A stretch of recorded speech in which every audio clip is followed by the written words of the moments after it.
Թեւը մտածել եք, թե ինչպես Սինգապուրը ձեռք բերեց անկախությունը։ 1824 թվականից Սինգապուրը բրիտանական կայսրության գաղութ էր։ Երկրորդ համաշխարհային պատերազմի ընթացքում այն ներխուժվեց եւ օկուպացվեց ճապոնական կայսրության կողմից։ 1945-ին, երբ Ճապոնիան հանձնվեց, Սինգապուրը կրկին վերադարձավ բրիտանացիների վերահսկողության տակ։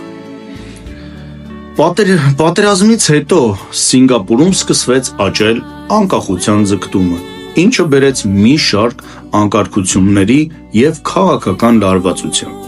1959 թվականին Մեծ Բրիտանիան Սինգապուրին տվեց լիակատար ինքնակառավարում, իսկ 1963-ին ինքնակառավարվող Սինգապուրը միացավ Մալայային, Հյուսիսային Բորնեոյին եւ Սարավակին, ստեղծելով Մալայզիան։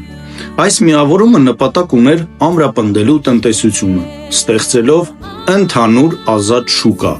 ինչպես նաև բարձրացնելու ներքին անվտանգություն։ Սակայն Սինգապուրի ղեկավարների եւ Մալայզիայի կառավարության միջև առաջացան քաղաքական ու տնտեսական անհամաձայնություններ, որոնք հանգեցրին անգամ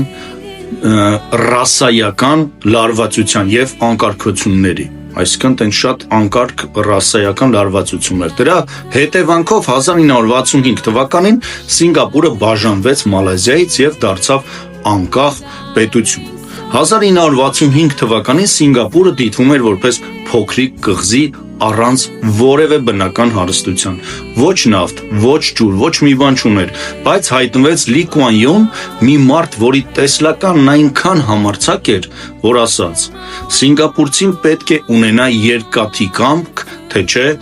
եկեք թողնենք այս գործը, սա քարտերի խաղ չէ, սա քո իմ պայքարն է եւ ամբողջ կյանքս դրել եմ այս երկրի վրա եւ քանի դեռ ես ղեկավարում եմ, ոչ ոք չի կարող դա կորցնել։ Սա ճահիճ էր, ճահիճ քաղաք։ Այսօր սա ժամանակակից քաղաք է։ 10 տարվա մեջ սա կլինի մեգա քաղաք։